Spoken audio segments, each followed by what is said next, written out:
I didn't even know what leukemia was. I didn't realize it was a blood disorder. I didn't know anything. They gave her a blood transfusion immediately to keep her alive. She could be dead in 2 hours. I never thought about dying of leukemia or the cancer. I just flopped. I went to run and my legs completely collapsed. She went back to school and she just wanted to be a normal kid at school. Right. So bad.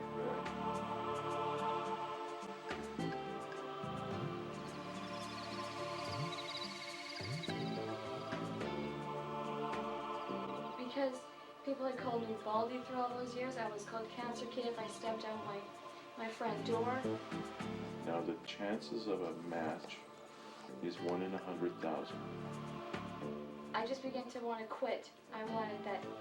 You guys don't know, but I'd already written suicidal notes of where I wanted my stuff, who to go to. Every 6 minutes she was able to give herself a shot of morphine. I did not have the same relationship with my friends. Like they said, you're different.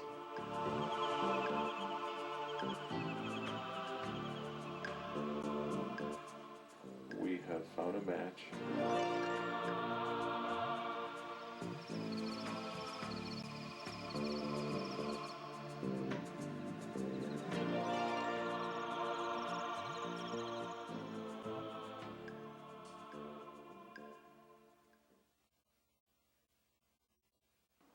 We want to begin the interview this evening by simply saying that every one of us have experienced in our lives what we might call difficulties, hard times, but once in a while we encounter someone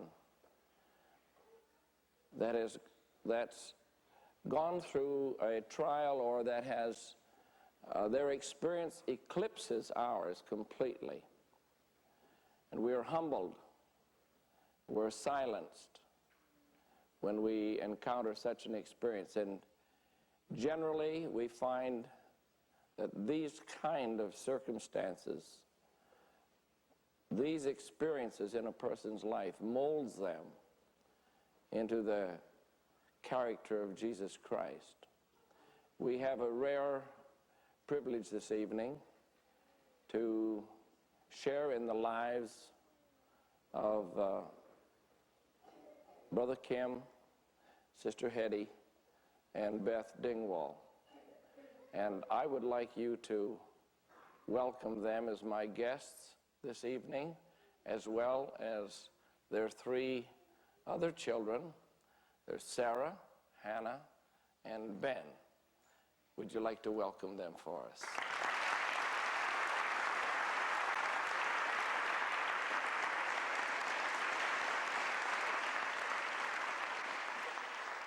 I think we could say that the Dingwall family is a devoted, godly Christian family. Probably a normal family.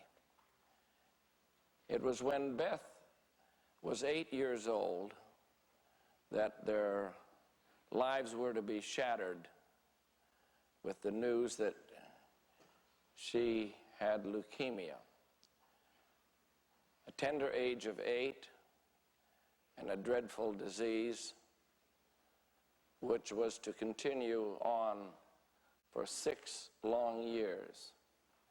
And I would like, first, Brother Kim, if you could tell us how this was discovered and how it was diagnosed, and secondly, what went through your mind at that time.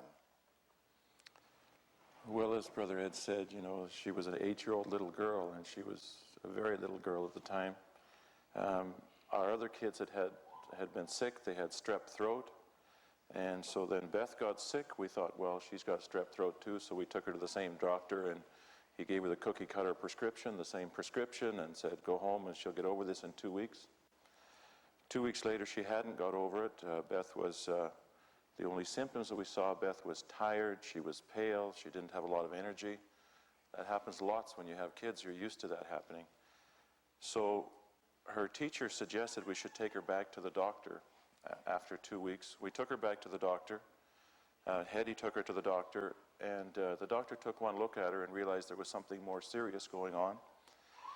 So they suggested that Beth should go to the university hospital for blood tests. Because I'm sitting with a group of Christians here, I think you'll all understand when I say certain things that would seem peculiar to other people in the world. But when Hetty called me at work and asked me if I would take Beth to the hospital, I said, well, what's going on? They said they want to do some blood work. And when Hetty said that to me, there was a small voice, not an audible voice, but just that thing on the inside said to me, when you get there, they'll tell you she's got leukemia. Now, I didn't know what leukemia was. I didn't know that leukemia was related to blood, but that was the reasoning that came to me. So I went and picked up Beth, took Beth to the hospital, to the university hospital. The doctors began doing a number of tests to ascertain what the situation was. They had their suspicions. They did some blood tests. They did a bone marrow test to find out what was going on in her bone marrow. And they came back to the room fairly grave. And I said, well, what have you found? And they said, well, we really don't want to say, you know, these things are serious and we don't want to alarm you till we know for sure. And I said, are you looking for leukemia? And they said, well, why would you ask that? I said, I don't know. He said, yes, that's what we found.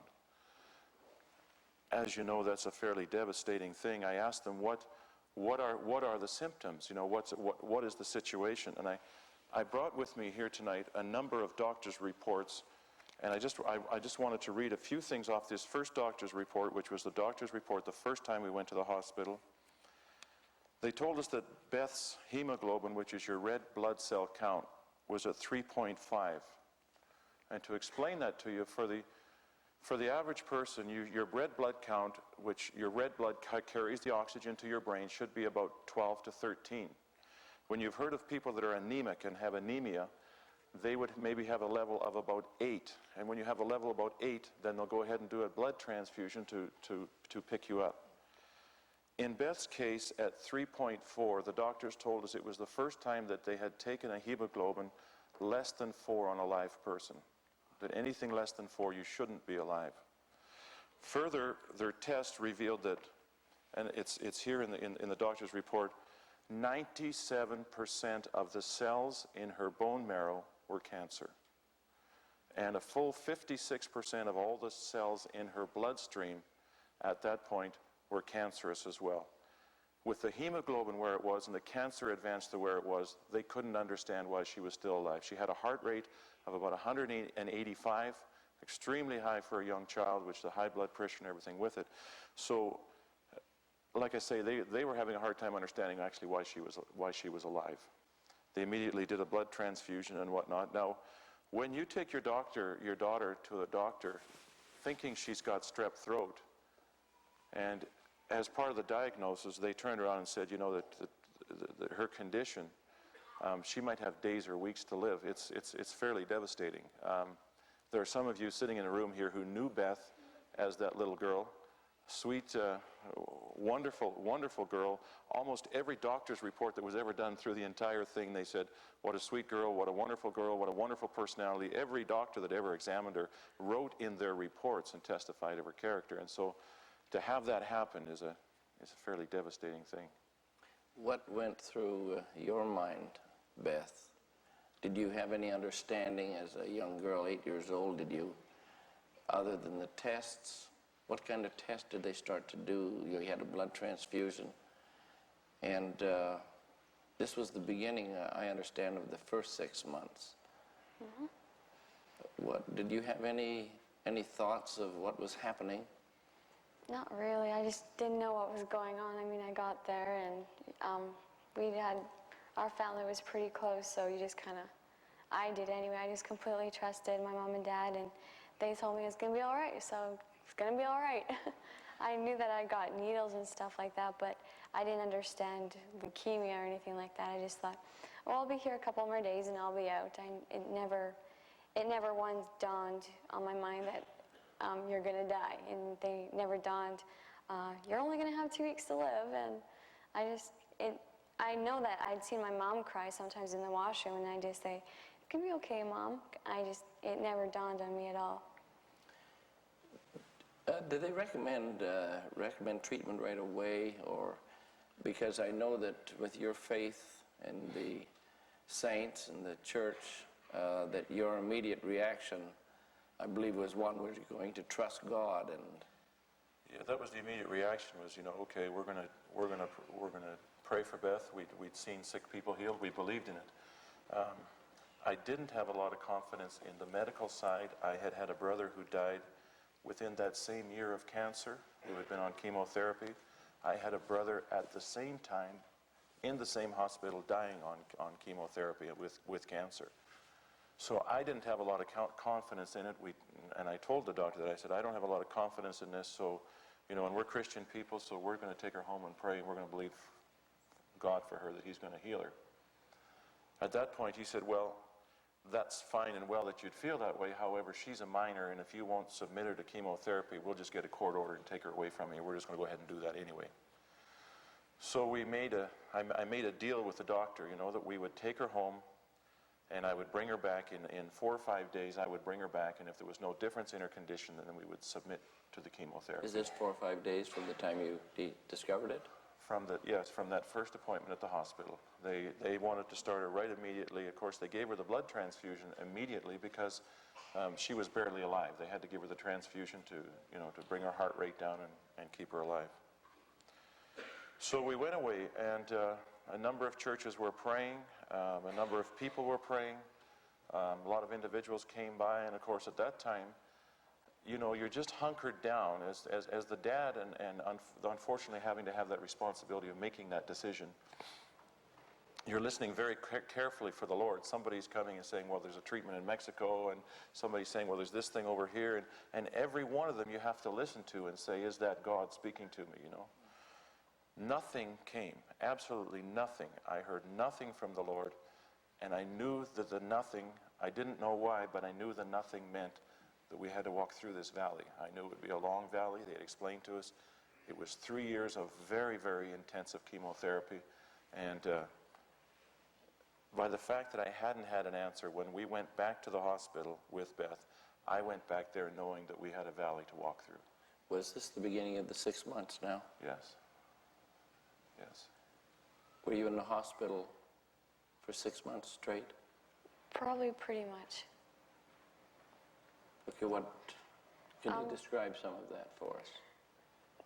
I don't remember too much about the first couple of weeks because I was mostly out, but they did a lot of tests and stuff like that. It said in my record that I think it took 2, maybe 3 months to get me into remission. So most of those months you're just on heavy chemo and you're kind of in your own little world. You can't really eat. Everything stinks like rotten eggs. For me it was. Everything looked and tasted like rotten eggs. I mostly just sat outside the window chomping on crushed ice and waiting to see my dad cross that crosswalk. And he waved like that up to me, and then I knew he was coming up. That was for pretty much the first 6 months that I remember. Did they do some of those tests? You had described some tests to me, and I didn't know if that was in the first 6 months. Oh, yeah. Those ones are done probably pretty much throughout the whole time, but more during the 6 months. One of them was the lumbar puncture, short for LP, we always called it.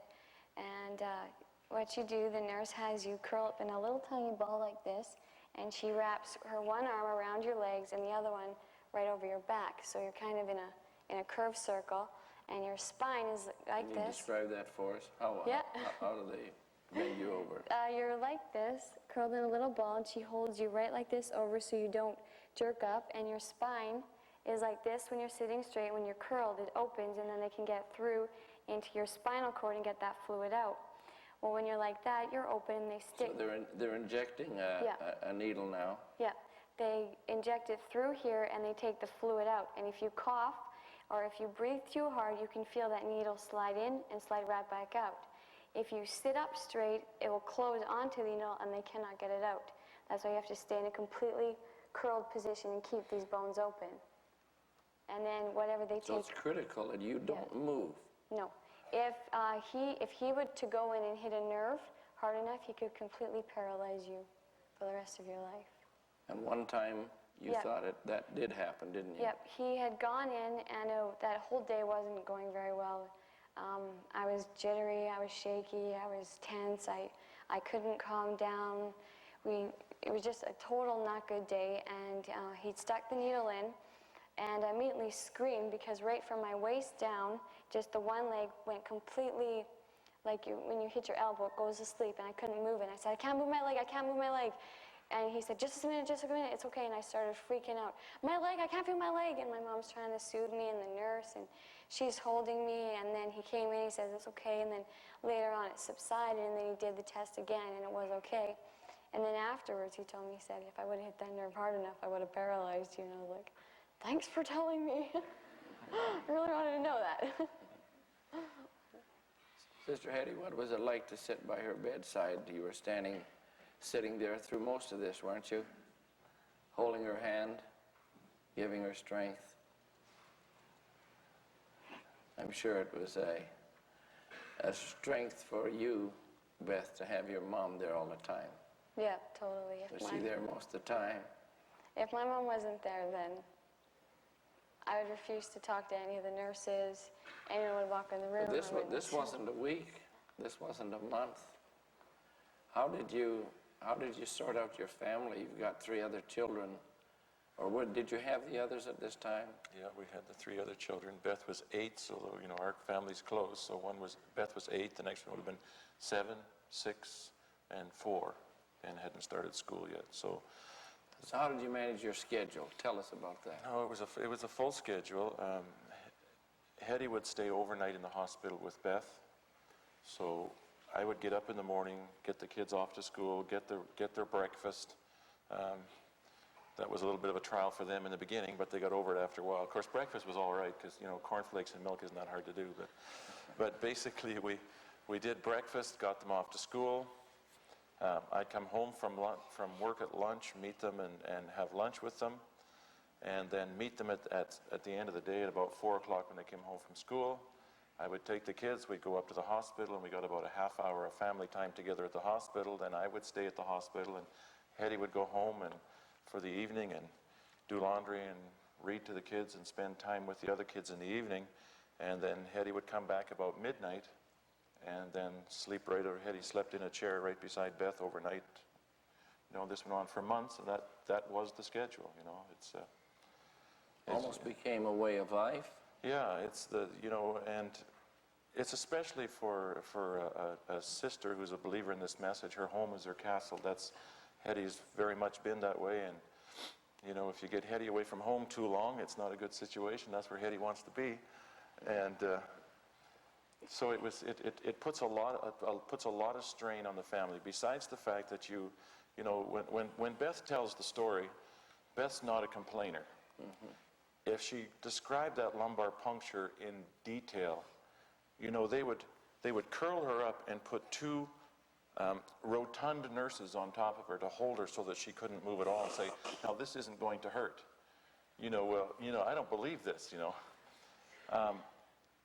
to see your little girl, 8 years old, curled up, and then it would put that in such a shrilling scream, the pain of this thing happening, that as parents, it must tear your heart. It was right unbearable out. to sit there and listen to it. And I remember the one time she was going in for one of these lumbar punctures, and it just shows that, Brother Branham talks about, the boy that's flying the kite, and every now and then he feels a tug, Right. And that's kind of the way we were throughout this whole trial.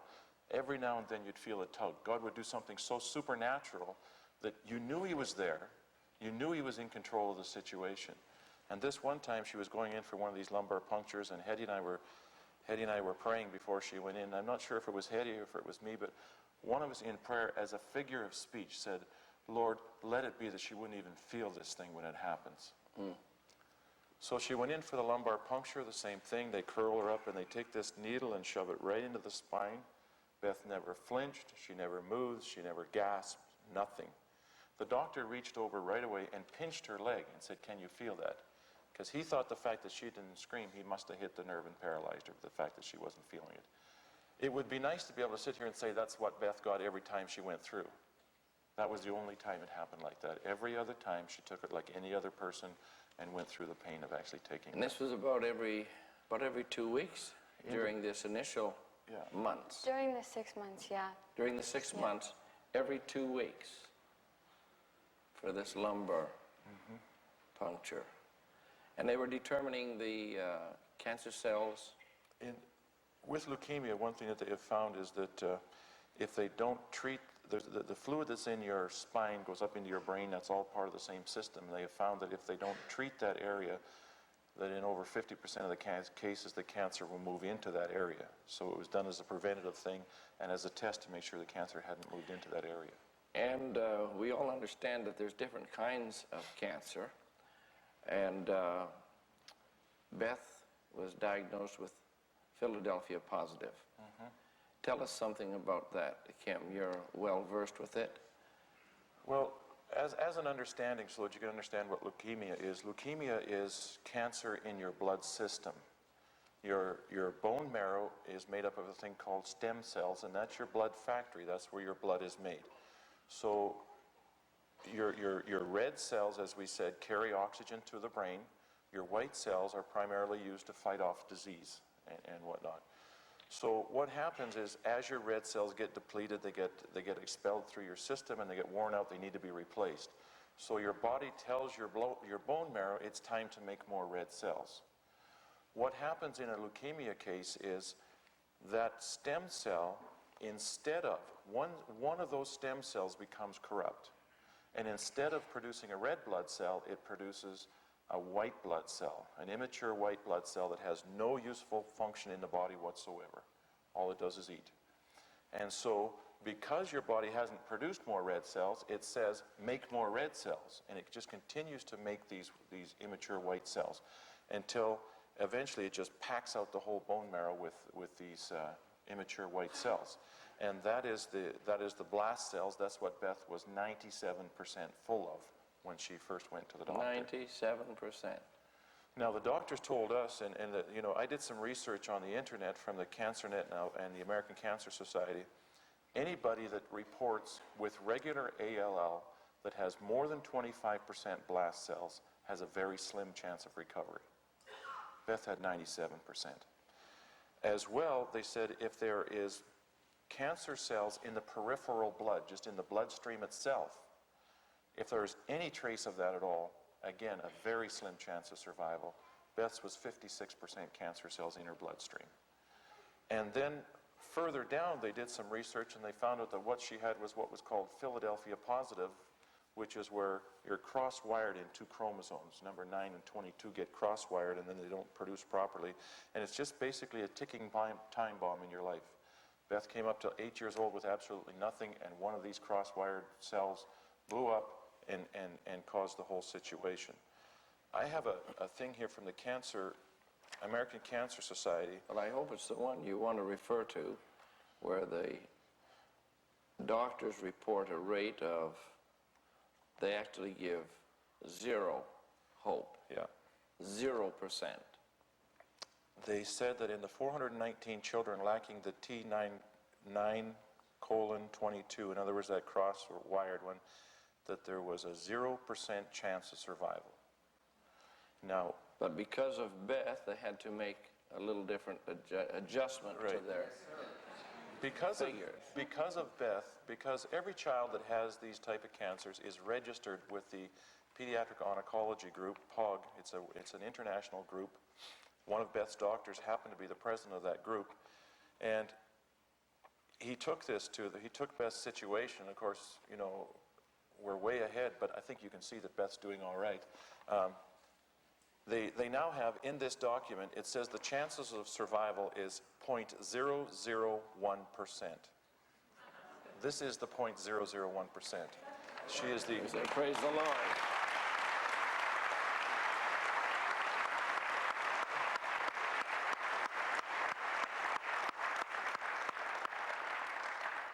.001% means 1 in 100,000 people would survive this disease, and there's been less than 10,000 known cases in the world. So they just picked a number and said, well, there is a slim chance that you might survive because we know of one person that did. Besides the physical What about the emotional? Could you touch on that? The emotional, the mental strain. I'm thinking just of this first 6 months. You've had the initial shock. You've tried to cope with it. No, God's going to heal her. Our faith is in God. When was it? Was it during this period that, Brother Kim, that God spoke to you once and said He's said something very, very deep inside? Yeah, there was a number of times when you're going through a trial, you know, I'd like to be able to be the type of person that could sit here and say I'm a very spiritual man and I went through this thing with great faith in God and everything was wonderful and everything was wonderful in our home because Hetty and I are Christians. We understood everything and we got along fine through the whole thing and we didn't go through what the world goes through. That's not the case. You know, there was times when it was so difficult as a father. You know, men have a tendency to, you know, when there's something wrong and they're starting to understand this might be a genetic thing, you know, then there's all the denial things and all the things that men go through. Well, what's wrong with me that I didn't have a proper offspring and all these things that you have to deal with. And Beth may touch on it a little later when it comes to the whole thing with psychiatrists and psychologists and all these things. But when you're first admitted, they give you a whole team of these people to work with because there are very few families that actually cope, you know, with this big, dark, long valley. There was at one point when the trial of the thing was so difficult. We were sitting in a service, Hetty and I were, and we didn't always get to go to church, you know, because oftentimes we were at the hospital, and then when you went to church, sometimes your mind was just in a daze from everything you were going through. But we were sitting in church, and because of the stress of the thing, Hetty and I hadn't been speaking all day. We hadn't been on talking terms. You know, I'm not proud to say it, but it's... And I was sitting in the back of the church. The service had ended, and what struck me was all the resources of heaven are here. The people that love you here. The believers are here. There isn't a one of these people that wouldn't stand for you. And what struck me was all the resources of heaven are here. What excuse would you have for failure? What excuse is there? And so I took Hetty by the hand, and we walked up to the front, and I told our pastor, I said, you know, we're not coping with this very well. We need some help. Now, those of you that know Hetty and I, both Hetty and I are considered to be very strong people in ourselves. But strong doesn't mean that you can't be broken. Right. It just means you go farther before you're broken. You know, and you can be taken far enough. And we were in this taken far enough where we couldn't cope with this anymore. You know. And so we put it in the Lord's hands. We went up for prayer, and it completely broke at that time. Completely broke. And you just felt that strength. Different ones that all throughout, you know, we were interfacing with different people that were going through the same kinds of things, and they continually told us, where do you have such strength? How can you go through this? Where is this coming from? And of course, it was always an opportunity to tell them of the hope that lied within. Sister Beth, you were taken to the hospital, I remember you telling me, and you were taken into a ward, and there was a number of children there, and some of them, or perhaps all of them, they didn't have their hair, and describe that, because I know it was during this time that you had a lot of deep thoughts about that. My parents never did tell me that I had leukemia or cancer till probably 2.5, maybe, like quite when I was more finished, like near that more end of it. And I was well enough that they put me into a room with another girl, and when I was going out, I noticed that most of the kids on this ward were bald, and I had hair. And we'd gone into this other room, and we sat on the bed, and the mother just said loud, without, obviously, she said, "She's going to lose her hair, you know that, right?" And Who was it said that? it was the other girl's mom in there. Okay. The girl had cancer in her nose, and she was on chemo and also had no hair, and she just looked straight at my mom and said, "She's going to lose her hair, you know that, right?" And I looked at my mom and I began to cry, because all you're growing up in the message as a little girl, you don't do anything to your hair. You don't cut it, You just want it long, and it's your glory. So I started crying. My mom really comforted me. It's okay. It's gonna be all right, you know. And but then I knew I was going to lose it. It was just something inside me. I knew I was going to lose it. And when I did, me and my mom had prayed, and we'd asked God, I still want my curly hair, and I still want my same color. And to this day, I have the same color, and it's still curly. And normally, if you're on chemo, it comes in normally the exact opposite of what they got. They don't know why, it just would come in the opposite, because it completely... Come in any other color? Yeah, and straight, curly. Come in black, come in blonde. Yeah, and mine Great, came, like mine. Yeah. And mine always, I lost my hair probably 4 or 5 times completely bald. And every time it came in that same color and curly. So you'd lose it, it would come back, and you'd lose it again. What did you think about, you know, when you saw all the others that were bald, and did you think that I'm not going to lose it? No, that day when that lady had said to my mom, do you know she's going to lose her hair? Even though it hurt me a lot, like, because this was my hair. You know, anywhere you go on the street, you go on the mall, no one in the mall is bald but you. And everywhere you go, the only place where you're bald is on that little ward there. And so even though I didn't know, I knew that when I prayed that, and I asked God to give me the same color and curly, I just knew that He'd give me that. And my parents, during that time, when I got a pass out, they decided to get me a wig. And I hated that thing. It was ugly, it was itchy, and it was heavy. It was just so... Before we get to the wig, because there's some interesting stories about the wig, and you had more than one wig. No, I just had one, but I had tons of hats. One. Yeah. Oh, but you had, what was it like when you first started to comb your hair and the hair began to come out? You know, I know that had a deep emotional reaction upon you.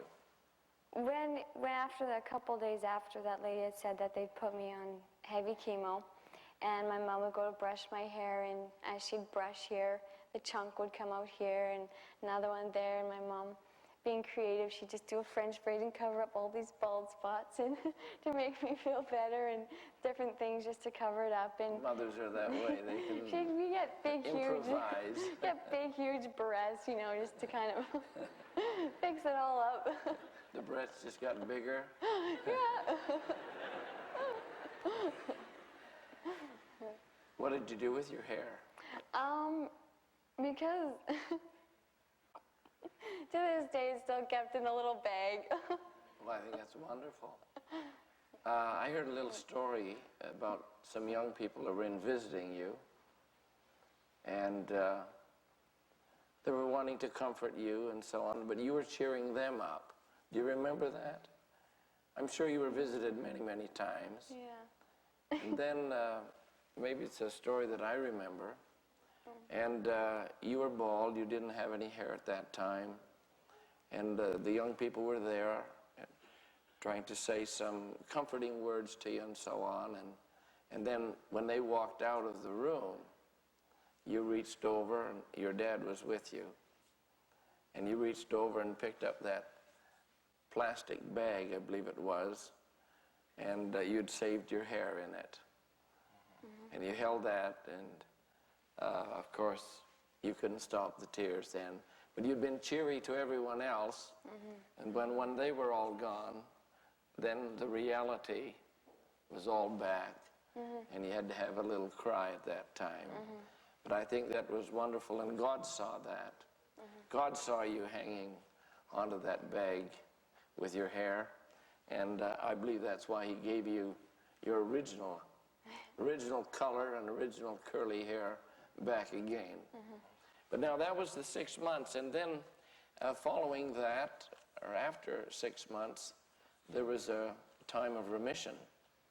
Perhaps you could fill us in that time, Brother Kim.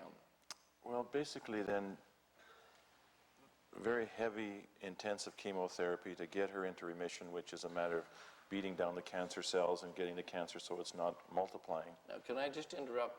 During the time of this remission, did you have your hair, was it growing back, or did you remain bald? All during that time? Yep. And that was about 3.5 years, wasn't it? Oh, it depended. When you're in the remission, you don't have as heavy dose. Like you'll go through periods where it's to keep you in remission, so you'll just go on smaller doses and your hair will grow in to maybe about here, and then they'll give you a more heavy dose, and then you'll lose it all again, and then they'll let it grow in again, and you'll just get, and then they'll give you another heavy dose, and then it will. So did you wear your wig all during this time? Only to church. Tell us about the time in church when you kind of surprised a little fellow. There's 2 stories about that wig. Probably that around the same time I got a pass and we were going to church and I was doing fine. And that thing was so itchy, it made your head look about this small and your head, the rest of your hair about like that. It was just so thick. And it was very heavy, very thick, and it would keep on falling back. And so I just grabbed the bangs and kind of yank it forward, and then go on. And then in church, it would sometimes get a little hot, so I just take the back, put it back, scratch my head, and pull it forward. I mean, you're sitting at the back row, not everyone's going to turn around and go like that, right? So this little boy was sitting... A little boy was sitting beside you. Yeah, he was sitting more over on the side, and it happened, my scalp happened to be itchy, and I pulled it back, scratched it, and pulled it forward, and I looked over, and he looked at his mom, he kind of scratched his head, he stared at me, and he stared at me for the rest of the service. He followed me around. How come my scalp doesn't do that? He was trying to figure out why he couldn't do it. You were really unique with him from that time. Probably the same time I'd come out of the church and I was talking to a couple of friends outside, and my brother was in the van. And, I'm talking to him very cheerfully, hoping it's all straight, and that kind of thing. And there's about a bunch of us girls, And my brother happened to be falling out of the van, and the only thing handy to grab was my wig. And there I'm standing with no wig. Just a bald head, I pick it up, stick it on, everything's fine. How did you cope with those embarrassments? Was it embarrassing for you, or? Well, because you're in and out of the hospital with a bunch of kids that are bald, you all get over. I mean, after a while, you just kind of like having a bald head. You just get up in the morning, look at your head, it's bald. Take a washcloth, wipe it off, and go have fun. I've heard brothers say that before, but never a sister. So now we have the 3.5 years of remission, and during that time, visits to the hospital on a regular basis. On a regular basis. Beth was in a situation where if there was any kind of a fever or anything like that, there was so many things going on inside her with drugs and whatnot that she had to be rushed right away. There's a couple of things. One of the other treatments, that we haven't discussed, that they had to do with Beth on a regular basis was a bone marrow tap, where they would go right into the bone marrow to actually find out what was going on in the bone marrow.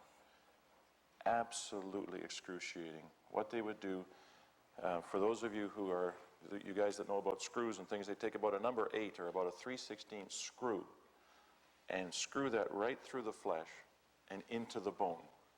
Well, when you're first getting it, it's like an all-day. When you go to the hospital, they tell you you're going to have a bone marrow test today. It's the entire day, because first you have to get your tests, and if your tests are good, then you go on with it.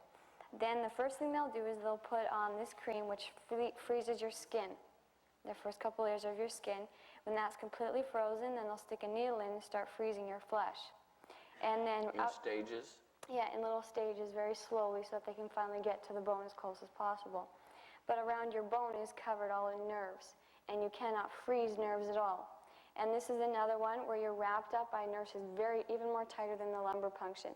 This one, almost as soon as the needle will hit the nerves, you'll almost want to jerk up straight, and you already just scream, because the pain of the freezing and the nerves just completely clash, and you can't help it but scream. And you're just, it's not an easy test to go through, and at about This time he'll stick a little more freezing, and at the same time he'll go in and do the drill right into the bone, and you'll start injecting out the fluid that's inside your bones and that kind of stuff. And they have a nurse right there, a lab technician, who will take the sample right away. And in this test, you cannot be sleeping. You can only be slightly drowsy, because if you are sleeping, the tests come out hazy. They're not true, so in which you'd have to do it all over again. So you have to... So you have to be fully awake and alert, really. It's kind of like almost a joke that the doctors and kids have. The louder you scream, they know that that's the better it is. It's kind of not a very good thing, but they know that the better it'll be. Yeah, God must have spared you and given you extra strength at that time. Yeah, when you look and you know, Beth's sitting here today, she's 18 years old, and you can't hardly imagine doing this to somebody like Beth. But now think she was 8 years old. You know, pick in your mind an 8-year-old. Was she still 8 when she had this? She was still 8 years old when she was going through this. And she continued with this treatment then, and bone marrow and spinal taps and intensive chemotherapy.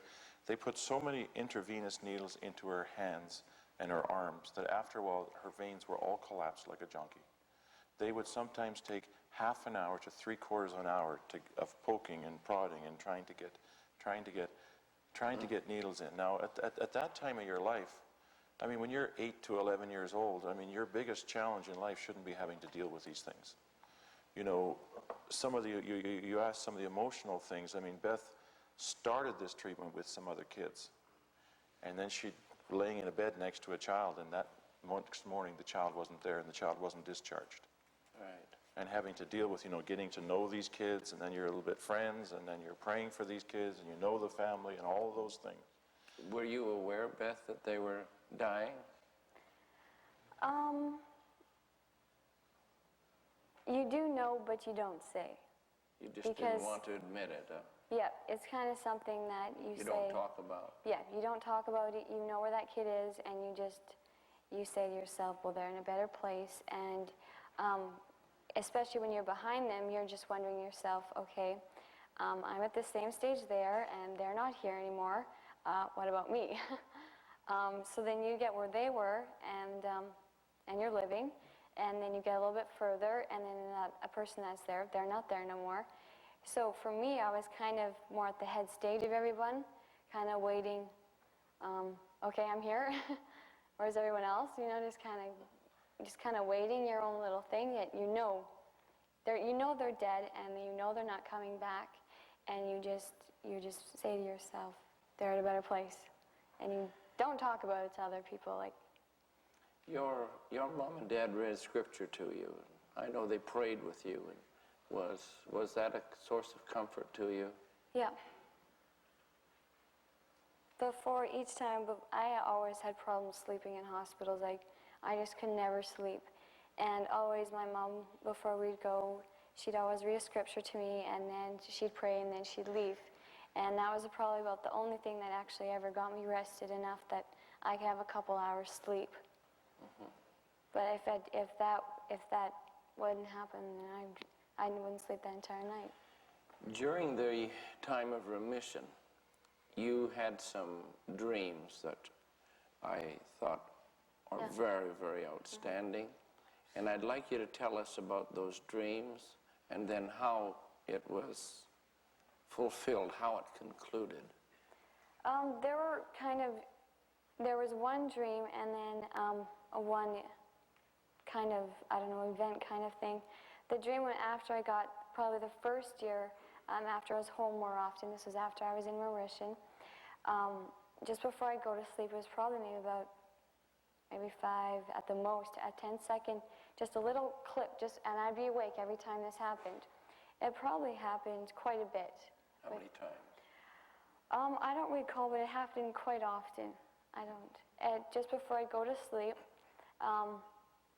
I dreamed this little dream. I was not really dreaming because I was awake. I was laying on this green couch, and it was kind of separated into 2 rooms. There was the green couch room, and then there was a little room hallway thing. And my dad was talking to a dark-haired doctor, and the only thing the doctor said to my dad was, "She's got it back," and meaning I'd gotten leukemia back. And that's all the dream was. And it was the same dream every time? Yeah, same dream. I was And he said the asleep. same thing every time? I was asleep on this green She's got her couch. back, or it's and come he'd back? say, she's got it back. That was the exact same thing every night. I would cry because I didn't want to go through the whole thing all over again. And I'd ignore the dream. I'd ask, God, take this dream away. I wondered why. Why am I getting the same dream over and over before I'm going to sleep? And then, just like the hospital, they've been in this room with the green couch. There was no green couch. You got a call. You got a call to bring her in, did you, to the university hospital then? Mm-hmm. This would be now, we're getting ahead to where now after the 3.5 years, the 3 years of chemotherapy, all that time where they basically give you enough to make sure that the cancer doesn't come back, then they stop the chemotherapy at that point. And in stopping the chemotherapy, then as far as they're concerned, you're finished and you just go on with life. It was about 9 months later, and throughout this entire time, Beth continually had this dream. About 9 months later, Beth's legs started to swell up, and she started to get pain in her legs. And I think at that point, Hetty knew what was going on. I didn't. And Hetty knew what was happening. And so we took her to the hospital. They tested her again, and the results were almost the same as the first time we took her in. Now, this was after 3.5 years of, we went not hours or days or weeks. We went months where we didn't know if we'd have Beth the next day. Mm-hmm. It was that close so many times. Through that 3.5 years, in the doctor's records here, there's countless numbers of times where I would carry this limp little doll into the emergency ward in the middle of the night, just completely limp, fevers of 40 and 41 Celsius, and just take her into the hospital over and over. So we had just gotten through it. There was a little over 3 years of that, and we thought we were all right, and we thought, okay, here it goes.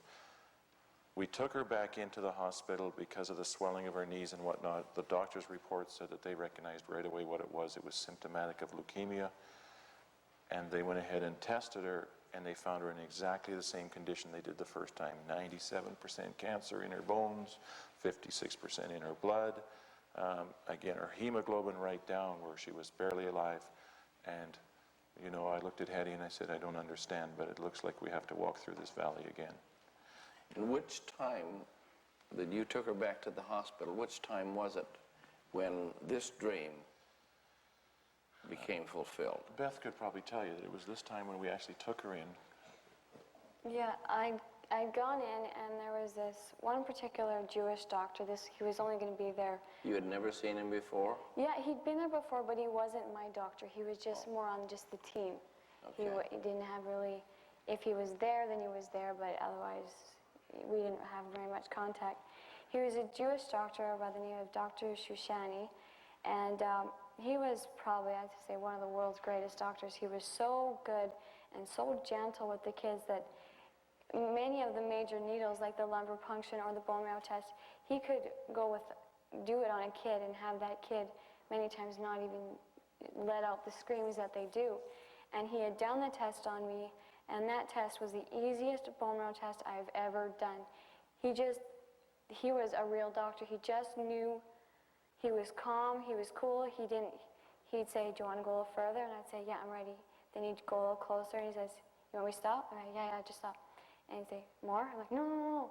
And I'd be nervous, and he'd go, just wait, okay, my hands are right here. And he'd put his hands right over where I could see them. He'd right here, and he'd go like this. And he'd rub them, and he'd say, you want to go a little more? I'm like, okay. Because I'm nervous, because I know the scream is going to come. Mm-hmm. And then he'd say, okay, and then he'd push a little more. He's like, more? He's like, yeah, okay. And then he'd go a little more, and then finally, when the test was over, they said that we want you to wait. And I was laying in this room on the green couch, and right outside the door, Dr. Shushani, he had the dark hair like the dream said, and he told my dad that I'd had it back. And I remember waking up, my dad saying it's time to go, and I remember knowing that his eyes were teary-eyed, but not thinking anything of it, just wanting to go home and lay down. I didn't know then. But when you came into the room, yeah, on that time, yeah, There was a green sofa there, Yep. green couch. Yep. Did you sit on it? I was laying on that green couch, You were exactly laying on that like green in the couch. dream. And that dark-haired doctor came in One of and the said it's interesting, come back. one of the interesting things is when Beth was having that dream, there was no room like that. No. From the time she was having the dream, that reoccurring dream, the hospital had been renovated, actually twice. And it was after that renovation that they had put that green couch in that room and set that room up exactly as Beth had seen it. Beth, you had another very interesting experience, and I don't know just how many of our viewers will be able to understand it, but I believe that believers can understand it. You became very familiar with everyone's footsteps. Yes. You could tell which doctor it was, which nurse it was, if it was your mother coming, if it was your father coming. You knew exactly the footstep. Yeah. And then you were at home, I believe, weren't you? Yeah. You were at home, and you'd heard your mother's footsteps. She had left the room. Is that not right? She had come down to give me some vitamin or give me some of the pills that I was supposed to take. I was on drugs at whatever time of the night, and they had to be taken at whatever time of the night. And she had just gone upstairs, and I heard her feet walking up the stairs up this way, and then there's another flight up that way. And I know her steps, and she was coming up and just going up these ones, and I heard these other ones coming very, very slowly, yet very distinctly walking down these stairs. Steps you had not heard before. No. My mom's, I heard her walk up. She was already up. And I heard these ones. These were not her steps at all. They were steps that immediately was not the presence of my mom either. It was something else. And I just began What kind of a presence was it? It was a completely fearful experience where when I heard these footsteps going down those stairs, I already began to sweat, and I began to close up and just stiffen. I knew they were not good steps. They were evil steps. And I heard them coming down, and I felt them going closer, and they were coming down these stairs this way. And then they started walking. There was a hallway right in front of here, and my bed's right here. And they started walking really close, and this grunting, hoarse voice just coming out, just grunting, kind of moaning, saying, I'm going to get you, you're mine. So you heard that voice Yes, audibly? I did. And I heard the footsteps coming closer and closer, beginning to walk into my room. And my door was always open so that my mom, if she'd hear me scream or want her, she'd just come in. And I saw this thing turn in and stand in my doorway. You actually saw an object now? Yes, I did. It was... Describe that for us. It wasn't very tall. It had hair it was hunched over kind of like this, and scrawny arms reaching out like this, and it had hair hanging about down to here that was kind of matted and was dark. It covered its eyes. I did not see its eyes. The little skin I did see was very, very dark, and it was reaching out like this. It was wearing very ragged, ripped clothes, and it had scrawny little arms, just bones reaching out, and long hands, extremely long nails, and just kind of reaching over, just shaking like this towards me, walking closer and closer and closer to me. And I felt this thing coming to me, and it all the while saying, you're mine, I'm going to get you, I'm going to get you. And I quickly threw the blankets over my head, and I felt these arms just about to come and just touch me like this, right on me. And I screamed, and my mom came in the room, and she said, in the name of the Lord Jesus Christ, I rebuke you, Satan. That thing just, boom, just left. And I guess my mom said that I'd screamed before that, and that thing was, I can still see that image to this day, that same thing. How many times did that happen? That happened twice, but not with the same thing. The other thing, it was kind of an eerie little thing. It wasn't more haunting. It was just, I don't know. But they're vivid. Yes, very vivid. I was laying on my parents' floor, and the stairs were just down this way, and I saw this. It wasn't very tall, just more like a little animal kind of thing. And just kind of jumpy and irritating and coming, and it coming, you're going to mind, I'm going to get you, like really high, eerie, I can't even do the voice, coming over, and just before it would be about... You knew it was evil. Yes, because... It had a presence of yes, evil. because when I feel it or see it, I already begin to sweat and shake and not want it, obviously. And just before it would be just about to touch me, my mom would grab me and she'd say, in the name of the Lord Jesus Christ, I rebuke you, Satan. And that thing would leave. Was this a different reaction, Sister Hetty? Had you seen her act like this before? No. No. This was different. Yeah. But every time you prayed and said, I rebuke you in the name of Jesus Christ, She calmed down. she'd calm down. And for you, it just went poof. Yeah. Satan just a bluff. You know, this morning when the message was being preached and he talked about Shamgar, and there's coming in and taking what was his. Right. I thought then of this situation with Hetty. Let a sister who's a believer and let Yes. someone come in and try and get a hold of her Take flock. that. You're right. Right. You've Take got that you've got the full fury of God. As she called out on the Lord. I would like to come to the time now where it was determined that Beth must have a bone marrow transplant. What happened, we went back in, of course. Beth, as we said, Beth had had a total relapse.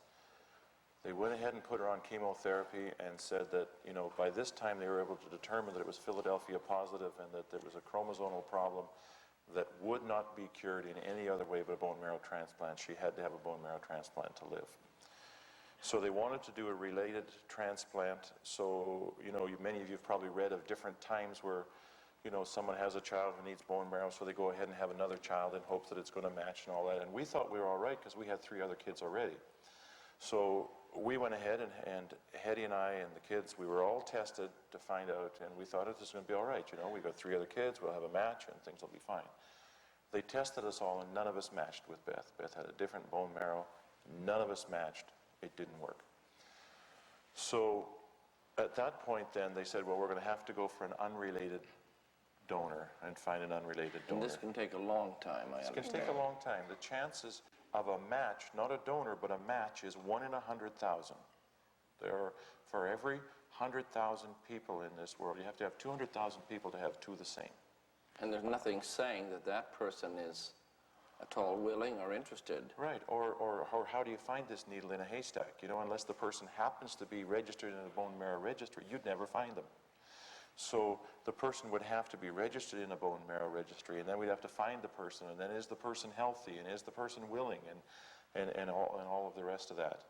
And it was January when Beth was first diagnosed to say that she had it back, and we needed to do this. By the time they processed all of us, it was into February. Now, they let us know that it can take, sometimes it's a couple of months, it can take years to find a donor. But because of the rigorous chemotherapy that Beth had just come off of, less than a year prior to that, her body was not in a state where they could hold her in a suspended situation for a long time. They told us they could only keep her in remission for a few months because her body wouldn't be able to tolerate those high doses of chemotherapy to keep her there. So on the one hand, they're saying we can keep her in remission for a couple of months. On the other hand, they're saying it's going to take several months to years to actually find a donor. So to find a donor would be a miracle in itself. Very much so. And as remote as that seemed, God had prepared a donor 5,000 miles away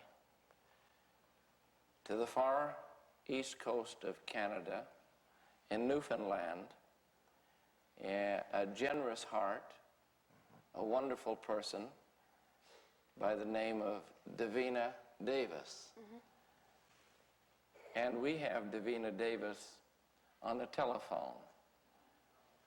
I would like to greet you, Davina, from Cloverdale Bible Way, where this broadcast is taking place and this video is being made. And we would like you to be able to greet your recipient, Beth. Greetings, Beth. Hi, Davina. Hi, Beth. Greetings to all of you in the name of Jesus Christ. Thank you. How you Greetings doing? to you. Thank you. I'm fine. And you're fine, too? Yeah. Good.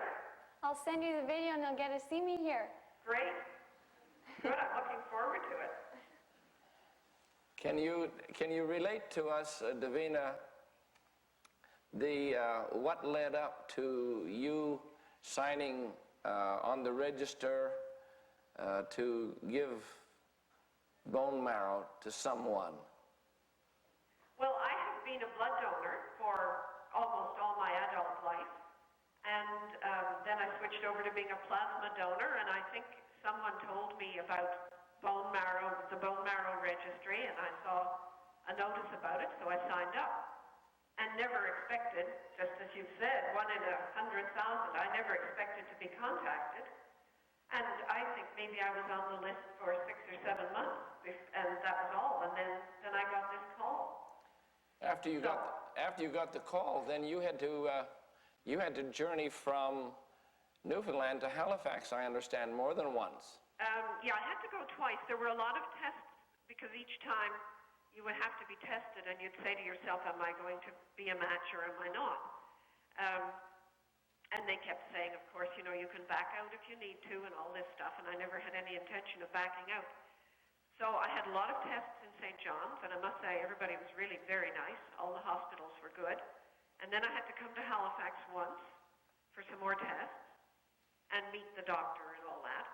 And then I came to give the transplant. It was really, it was made as easy as it could be. But you were not permitted to know who the recipient would be. No, I wasn't. I had, a few hints were dropped, but not, of course, of a name. But I did know that it was a young person and that they didn't live near me. But that's about all.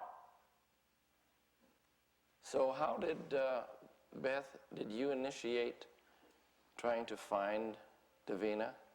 Well, in the transplant, you have to sign a contract that you do not ask no questions. You do nothing to try to contact the donor within the year. So when the year was up, the nurse called and said, we can't find your donor. And I said, then find her, I don't care. She's saved my life, go find her. So about maybe a couple months later, they called back and they said, we found your donor and she's gonna call and so get ready. So the only hint they'd ever give me is they said, because she has given so much and is so healthy that it could be a guy. So I'm like, oh, a guy, okay. So it was me and Stephanie and Susanna, they were there with me, and we started writing a letter, kind of a note for a guy. So here we are, you know, kind of thinking guy questions and that kind of thing. And then she calls and then she says, hi. And I'm like, doesn't sound like a guy. And then I said, so I asked, I'm like, are you a girl or guy? She says, I'm a girl. And I'm like, oh, this isn't good. I'm like, how old are you? She's like, I'm 39. I'm like, oh, don't ask someone that old how old they are. I'm like, hi. So after that, I was like completely blank the entire time. Here's my note, not how it's supposed to go, and then here's my donor. So that pretty much the entire time, I didn't have a clue what to say, so she just kind of took over the conversation and made me feel completely comfortable. Probably good thing she did take it over. Yeah. Now I know why that was such a funny conversation. And then it was about 4 years, thereabouts, about 3 to 4 years later, that you were able to actually meet. Yeah, they came to Halifax. I was living in Halifax by this time. Yeah, and Beth and her family came to visit. So we had a nice lunch together and got to know each other. What was it like when you first met each other? What went through your minds when you met? my dad had gone out because we were a little confused at times, and so he'd gone out and said, I think she's here. So I got all ready and I waited, and she walked in the room. I looked at her, she looked at me, and I knew when I was going to see her, I was going to give her these flowers, give her a hug, and lead her to our table. And we just looked at each other. I'm like, so stunned. And so finally she gives me a hug, and I'm like, oh, duh, I was going to do that. I just, So finally I gave her a hug, and I had to write my own card, because there are no such cards as a donor card. So. Right. Thanks for the bone marrow. Well, Davina, we wanted to have this moment with you and Beth. We are indebted to you because you've given us really a wonderful joy in the life of Beth Dingwall. And so there's quite a group of people, several hundred here tonight. And if you'd accept our thanksgiving and our appreciation by way of a good hand clap, we would be thankful if you just receive it from our hearts. Thank you very much.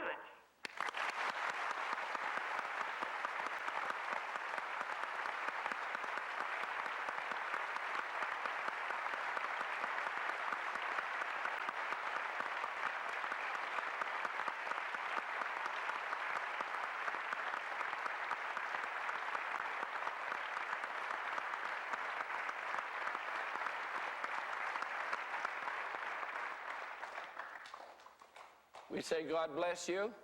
And God bless you too. Thank you and goodbye. Goodbye. Bye, Davina. Bye. That was a nice moment. We just want to come to the transplant because Sister Beth had a very wonderful experience with the Lord Jesus Christ. And this would be the highlight of this testimony, this interview. And so, I don't know whether it's you, Brother Kim, or you, Sister Beth. Perhaps you could tell us, Brother Kim, you know, the deteriorated condition that she was in, because I doubt if Beth would know the pain and so on, but just tell us how it came about. A bone marrow transplant is something that you wouldn't want to wish on your worst enemy. In a bone marrow transplant, what is done, they call it a kill and rescue. And they basically kill your life completely. Beth underwent 3 weeks of very intensive chemotherapy and full body irradiation. Explain that, please, the full body radiation, because What they would do is put Beth in a large bed and fill this bed up with tapioca bags so that it was like one big solid block. It's like the size of a kind of a coffin, just kind of long, skinny. I probably wouldn't have used that word. Well, that's right. You lay there too long, you'd probably feel that way too. But in any case, they put her in this nice bed with these bags. And then they would actually go ahead and give her full body radiation, a very, you know, for anybody of you who's technical, I have all the information here, but full body radiation, and the purpose of that was to kill every living cell in her bone marrow and all of her white blood cells, because they were all corrupt. And so the corruption had to be killed before the new life could be put in. Now, full body irradiation has some horrendous side effects. They took Beth before the bone marrow transplant. They measured her heart condition, her lungs, her liver. Every vital organ was tested to have a benchmark so they knew where all of these things were. After the full body radiation, Beth got sores in her mouth. If you've ever had a canker sore or a cold sore, her mouth was one big sore starting on the outside, her lips, the entire inside of her mouth, all the way down her throat was one big sore. All that soft tissue and soft tissue elsewhere on the body was all completely burnt from the radiation. Maybe you could explain to them how you had to eat at that time. You don't eat during the transplant, but I had canker sores like that during the other time, and I had a sore that covered probably about half the side of my mouth on the outside, and I didn't want to be on one of those tubes where they shove your food down and that's how you eat. I hated those things, so to force myself to eat, I'd take a muffin, take a small piece of it, scrunch it into a tiny little square, shove it in the side of my mouth, kind of press my tongue to the top of my mouth, and then swallow it, and that was how I ate. And how long? Delicious. How long did you have this? How many times? It came back, it reoccurred? Yeah. It would come back, many times it would go too out of control and I'd have to be on oxygen and mask, but other times they'd have it enough under control that I'd only get a small one or something like that. But this one was probably the worst. If my dad, he'd always come in and he'd make jokes, and you know, you can't really laugh and this thing will split and break and bleed. So when you laugh, you just kind of take your mouth, and you know when you're going to laugh, you just kind of hold it like this together. And to talk, you just kind of, hello, how are you doing? You know, just kind of talk this way so you don't bust it open. Can you imagine anybody having even a sense of humor after 6 years? And this preparation for the transplant this whole thing was another 7 weeks, wasn't it? Yeah. Another 7 weeks. 7 weeks of very intensive chemotherapy. When you talk about Beth's sense of humor, you know, they were used to kids coming over. Beth used to go 3 times a day by ambulance from the Alberta Children's Hospital in Calgary. Again, the transplant took place in Calgary, so I was at home in Edmonton with the kids through the week, and we came down on the weekends to spend time with Beth. And Beth would go from the Children's Hospital over the Foothills Hospital by ambulance 3 times a day. She had to go by ambulance, full-blown paramedics, everything there, because again, of course, she was barely alive. They were just barely keeping her alive to get her through the transplant. And so they were used to kids coming over there and not much of a frame of mind. I mean, pretty well just there. And the one time they were busy putting all these there's hundreds of tapioca bags that they put on, and basically they're put on so that you're one big block, so that when they hit you with this radiation, they don't fry your fingers and things. I think we should have Beth tell that one. You go ahead. Well, I mean, on the first, before the radiation, you get 3 huge doses of chemotherapy, and that chemotherapy, as soon as it goes in you, it has 7 minutes to get out, because once it's in there for 7 minutes, your organs begin to just completely shut down.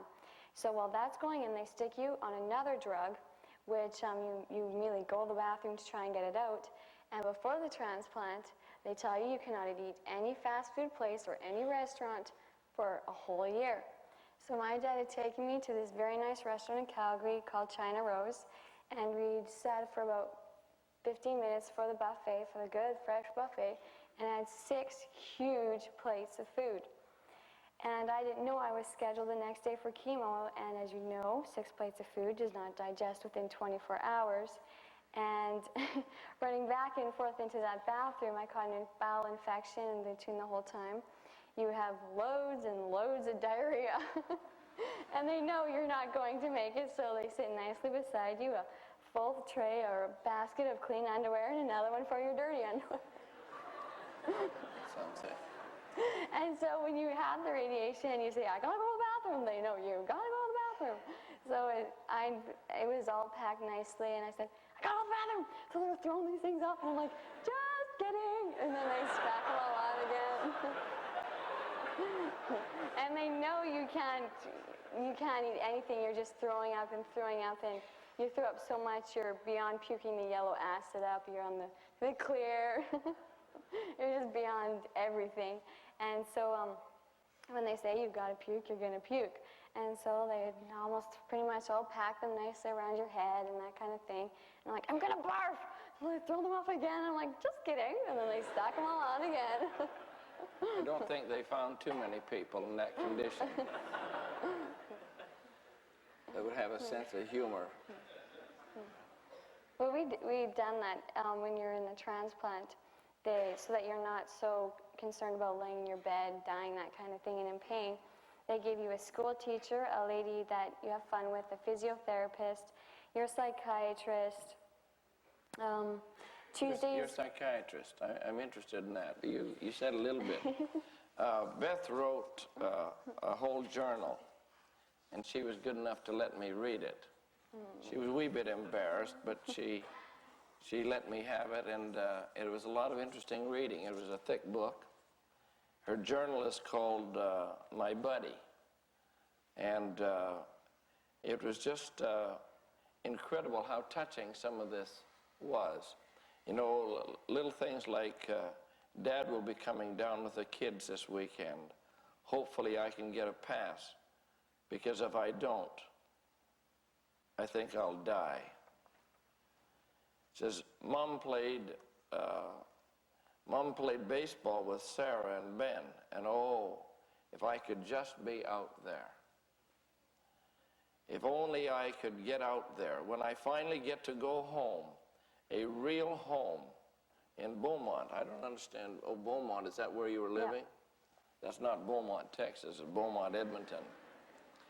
Then I can see my friends and be in church and be my old self again. You could see the life of this young girl was still there. It was just striving for expression. And I want to come to a very, very important part of this massive doses of radiation, massive doses of chemotherapy. And I want to refer first to a statement that God spoke to you, Brother Kim, when you were in church. And God said something to you that he was not going to take you out of this, but he was going to take you through it. That was the realization that we had, was that God wasn't going to lift us out of the trial, but that he was going to take us through the trial. And now we've gone through months and some years, and we're right at the point of having this bone marrow transplant. And this becomes a very, very critical point, because the bone marrow itself, being a tissue, deteriorates very quickly. Right. And this is an outstanding moment in this entire experience. And God is coming on the scene. So I want, if you would relate that, Brother Kim. Okay. Basically, as I said, the bone marrow was a kill and rescue. So at this point, they had killed Beth. Beth had no life whatsoever. All of her stem cells were gone. There was no white blood cells. There was nothing.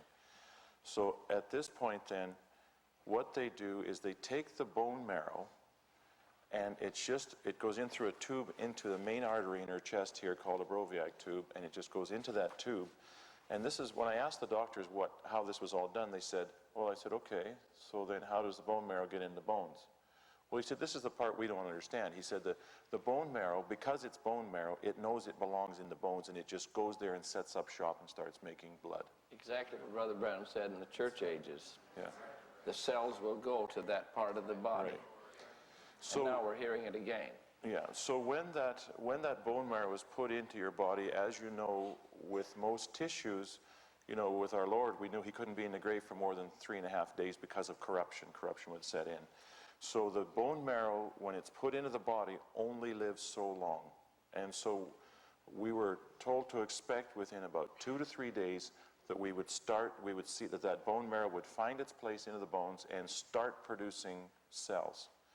Now, I have some charts. We're not going to put them up, but I have some charts that showed Beth's white blood cell count at 0. Her white cell count was at 0. They had killed everything. Her transplant was on Thursday. And we were expecting by Sunday to see a result. And on Thursday, there was nothing. Friday, there was nothing. Saturday was nothing. Sunday, there was nothing. Monday, there was nothing. We're now up to 5 days, and they told Hetty and I we might as well start making funeral arrangements because the bone marrow couldn't survive. This was Monday. Tuesday, there was nothing. What they were doing was giving her blood products to keep her alive. Every couple of days they'd give her a blood transfusion, and then they would give her platelets. And as they charted that, we'd see they gave her blood, and then it would ebb down. They'd give her blood, she'd ebb down. So we're up to Tuesday, there was nothing. Wednesday, there was nothing. Thursday, there was nothing. We were a full week now. Friday, there was nothing. Saturday, nothing. Sunday, nothing. Monday, nothing. By this time, I was already arguing with the doctors because they didn't want to give her any more blood products because they said the girl can't live. She can't live. We can't just keep giving her blood products. I said, you're going to keep giving her blood products. And that was up till Tuesday. And if we looked at her chart, she had 0, 0, 0 every day. There was absolutely no production. The bone marrow had not caught. There was no production of blood cells whatsoever leading up then till Wednesday. Was this pretty much the lowest moment? I looked at Beth at that point. I looked at Beth and I looked at her, and the scripture came to my mind, can these bones live? If you had seen Beth laying on this bed, she had been being fed intravenously for probably 3 weeks by this point. She was a bag of bones. That's all that was laying there. She was a bag of bones and sores and throwing up till there was nothing to throw up. There was no food going. She had no food yet. She would lay there and heave and heave. She was in such intense pain as a 12-year-old girl. They gave her her own morphine pump so that every 6 minutes she could give herself a shot of morphine. Now, when a doctor gives a 12-year-old child a morphine pump, it'll give you the idea of the intense pain. And Beth would sometimes wait, because she knew if she waited for 12 minutes, she could press it twice and get some relief, because one wasn't enough to give her relief. And I looked at her and I thought, how can this child live?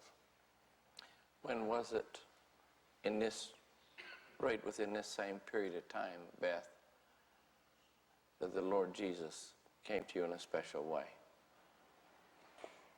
And who was in the room with you?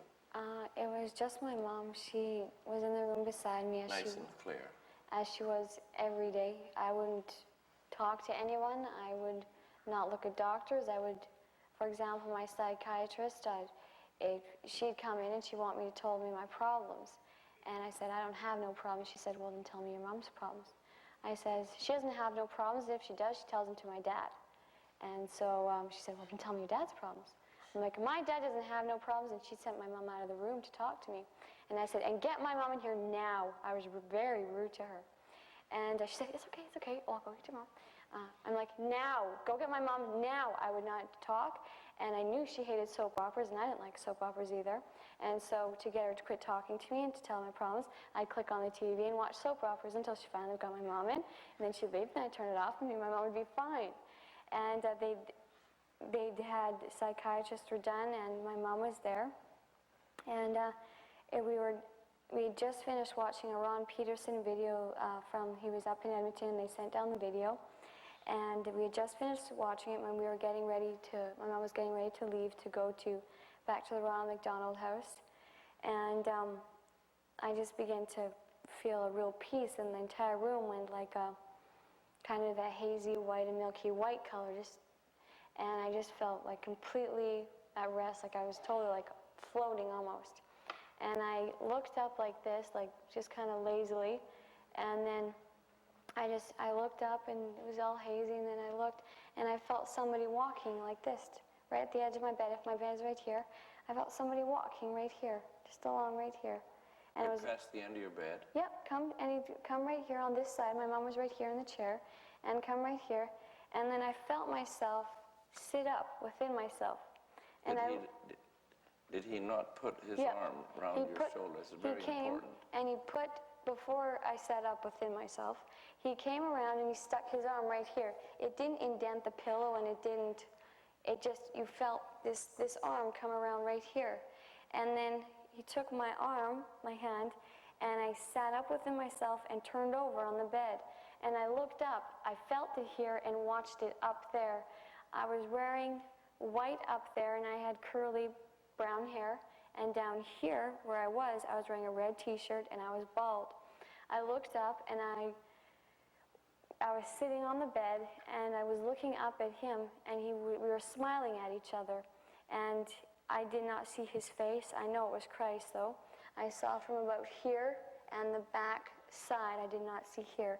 His hair was down to more here, and he was wearing all white, and he took my hand, and I felt it here, him take my hand, and we began to walk, just us two, away and around. And I watched us up there. He took my hand here, and we began to walk away, and I was looking up at him, and we were smiling, and we began to just walk away.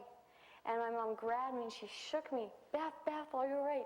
And I kind of turned over to her, because it was just so thick and so heavy. I could barely talk. It was just so, the atmosphere, the presence. It was just so completely, I can't describe it.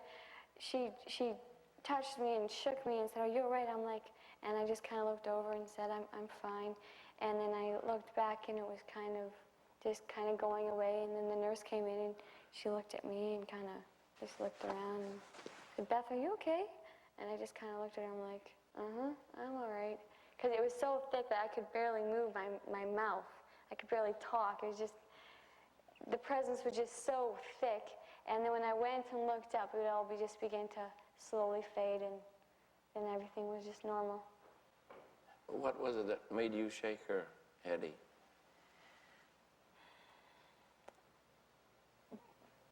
She was laying there on the bed, and she says, Mom, something's happening.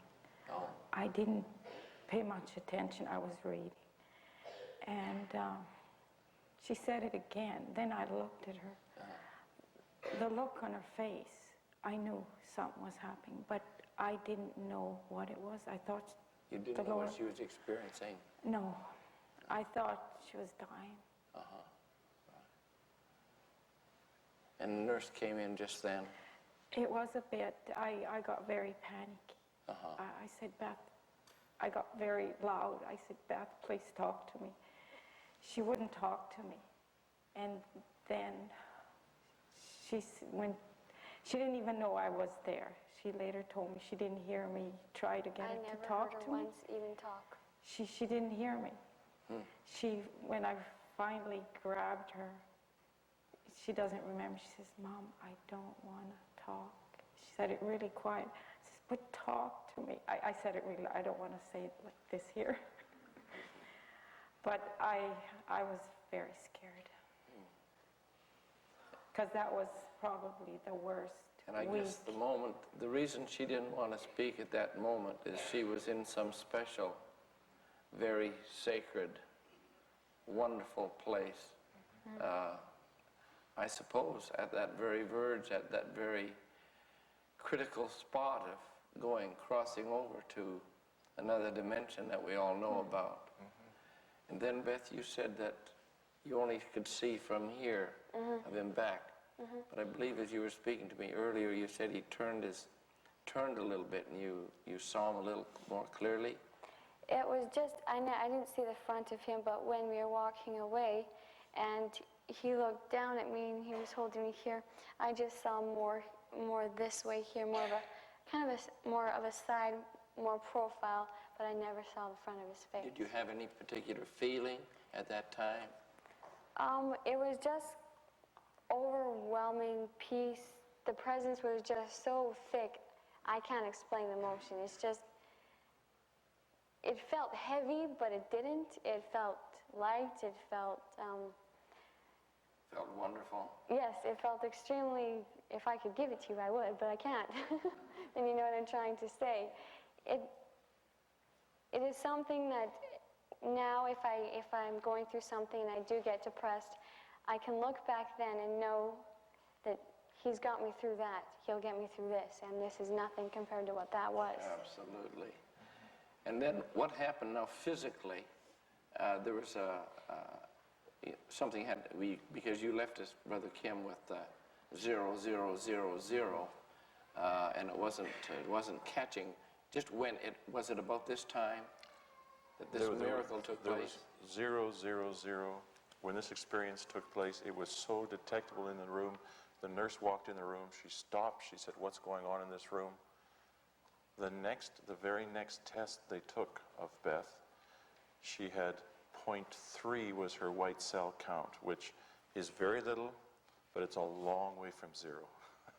It meant that there was life. It was like the cloud the size of a man's fist. Right. And there was a slight detection. And so then the next day, they explained, well, you know, we don't know for sure. It looks like it's working. We don't know how it could be working after all this time, but it looks like something's happening. And then the next day when she was tested, the very next day, it had dropped back to almost to 0 again. Yeah, the nurse said 7. I said, can you check that out? Because I saw some numbers there where it's normally 0. And she said, sure. And she never did. And then I said again, can you check? And she said, it's probably just, you know, from your blood. When we give you new blood, your counts will go up and it just will go through a quick phase and a burst and then it will go down. She said, it's probably all it is. And that was all she said. But I said, will you check into it? She's like, sure, I'll check into it. And because they weren't expecting anything. You know, they weren't expecting it to ever come up. So the next day, it was almost at 0 again. And it was almost like, at that point, almost like a test. You know, we'd seen a little bit of something, and then it dropped off. And then the next day, her blood count started to rise, and it came in a line that went just like this. They told us that it would take 6 months for her blood counts to recover. This was on Thursday. We saw evidence. On Sunday night, after them telling us, after they started this, he said something. He said, well, we don't understand why so long, but it looks like it's going to work. Over, 3 to 4 weeks from now, we'll be able to let her have a pass and get out overnight once in a while. And over 6 months, this will all recover. That was on Thursday. On Sunday night, they discharged her from the hospital with a full white cell, red cell, and platelet count. Praise God.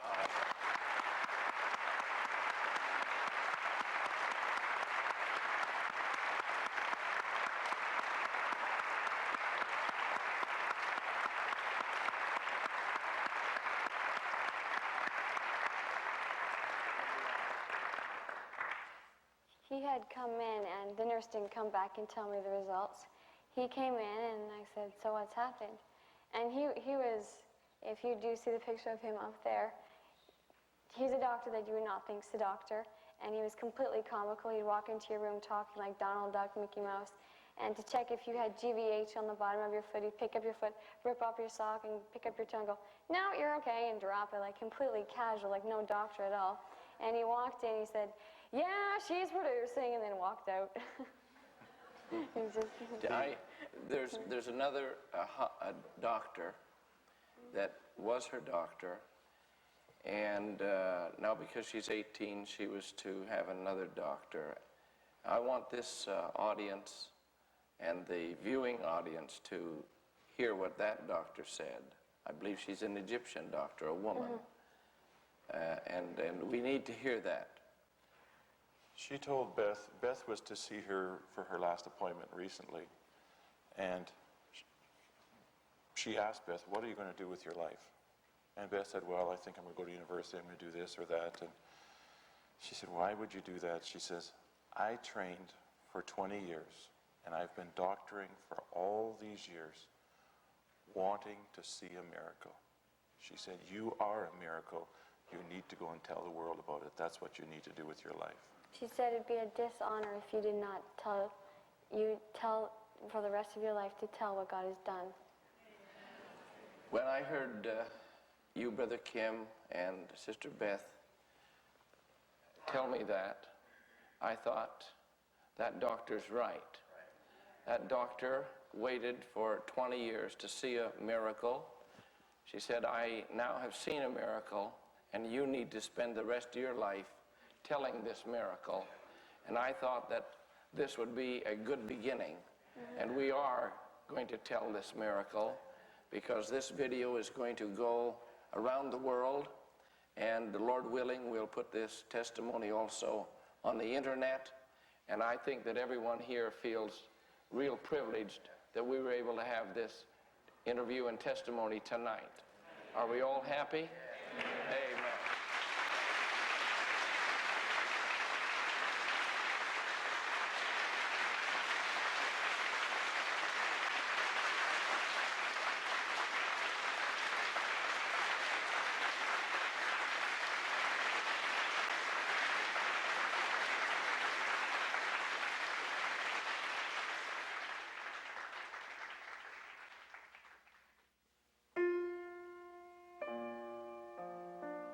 The National Cancer Institute statistics indicated that Beth stood no chance of survival.